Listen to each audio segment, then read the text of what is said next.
Welcome les amis, on se retrouve pour les TNA Info. Et donc au sommaire de ces TNA Info, nous allons parler des résultats de Explosion. Ensuite, nous parlerons de ce qui s'est passé, du reboot de la TNA suite à sa signature de contrat avec Destination America. Et nous terminerons par une petite guéguerre de mots qui s'est lancée entre Dixie Carter et Vincent Kennedy McMahon. Commençons donc directement avec les résultats d'Explosion. Car oui, si Impact Wrestling a fait une petite trêve, Explosion continue. Et donc Samoa Joe a gagné un membre du British Bootcamp, émission de télé-réalité créée par la TNA afin de remarquer des talents anglo-saxons. Et donc Samoa Joe a gagné par soumission avec son culte contre un adversaire qui malheureusement avait été éliminé lors de l'épisode de British Bootcamp et qui n'a pas saisi sa chance de rédemption et va devoir rentrer chez lui en Angleterre.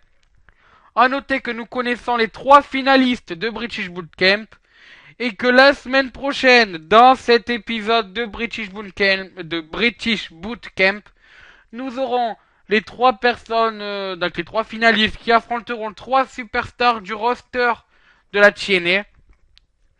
Et et donc le plus impressionnant de ces 3 aura un contrat dans la fédération de Dixie Carter. Et si je vous dis que le dernier vainqueur du British Bootcamp était nul autre que Rockstar Spud, est-ce que ça vous étonne? Voilà, passons à autre chose justement, au reboot de la TNA. Car vous le savez, la TNA a signé chez Destination America. Et donc Dixie Carter nous a promis un reboot total. Elle veut tout refaire. Elle veut appuyer sur le bouton reset et repartir de pied ferme. Et donc malheureusement cela signifie un nouveau logo, c'est pas trop grave encore, des nouveaux staffs techniques, des nouveaux commentateurs. Donc Mike Cheney prendrait sa retraite et serait remplacé par Josh Matthews comme signalé précédemment dans un TNA Info. Et surtout, et information importante, un nouveau roster.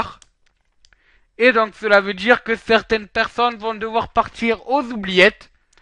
Et la première personne à prendre la porte est Brittany. Et oui, celle qui se faisait choper par Samuel Shaw. Pardon, j'ai rien dit. Et donc, la ravissante Brittany a donc pris la porte, comme je l'ai dit. Enfin, plus exactement, son contrat arrêté, s'arrivait à son terme. Et elle n'a pas voulu re-signer de contrat, ce qui était réciproque vu que Dixie ne voulait pas la garder. Et donc, malheureusement, elle a quitté la fédération d'Orlando pour partir combattre à la Shime. A noter que le sort du Samoan Submission Machine, Samoa Joe, est encore entre parenthèses.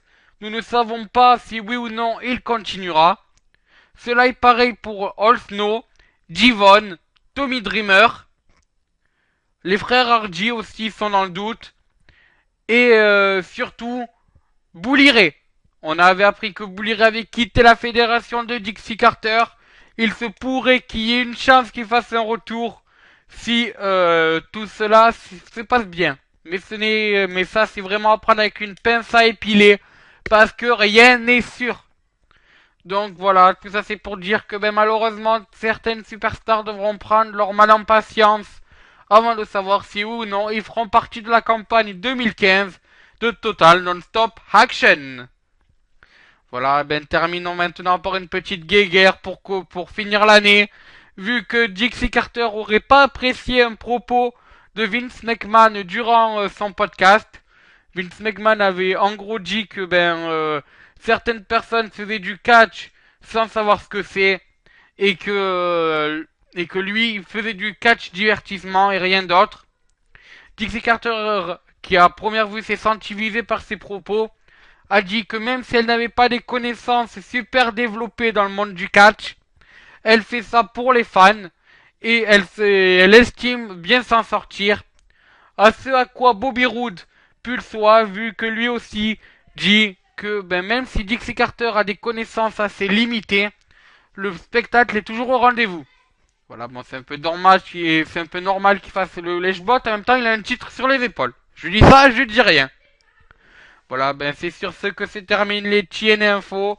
Merci à ceux qui ont suivi donc ce chaîne info là. On se retrouve la semaine prochaine pour les fans de la TNA. Encore une fois pour les TNA info. Pour ceux qui ont envie de voir le best-of présenté par Impact Wrestling, ça va arriver sur Wrestling Football dans les heures à venir. Et enfin, pour terminer, on va parler surtout des fans de circuit indépendant, vu que Indie Tour va passer quasiment tous les 2 jours lors de la semaine prochaine, avec notamment les grands résultats de World Tag Team League, un pay-per-view de la New Japan Pro Wrestling. Voilà, merci à tous et à ciao, bonsoir.